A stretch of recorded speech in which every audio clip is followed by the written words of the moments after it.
ഖബർ സിയാറത്തിന് പോകാറുണ്ടല്ലോ, ആ സമയത്ത് നിങ്ങൾ ശ്രദ്ധിക്കേണ്ടുന്നൊരു കാര്യം ഞാൻ ഓർമ്മപ്പെടുത്തുകയാണ്. വെള്ളിയാഴ്ച ജുമഅ കഴിഞ്ഞാൽ ഖബറിൽ കിടക്കുന്ന ബാപ്പാനെ സിയാറത്ത് ചെയ്യാൻ, ഉമ്മാനെ സിയാറത്ത് ചെയ്യാൻ മനസ്സ് കാണിക്കുന്ന നല്ല മക്കളുണ്ടാകും.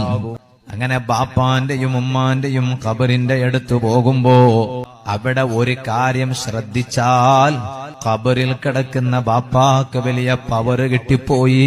ഖുൽ ഹുവല്ലാഹു അഹദ് അല്ലാഹുസ് സമദ് ലം യലിദ് വലം യൂലദ് വലം യകുൽ ലഹു കുഫുവൻ അഹദ്.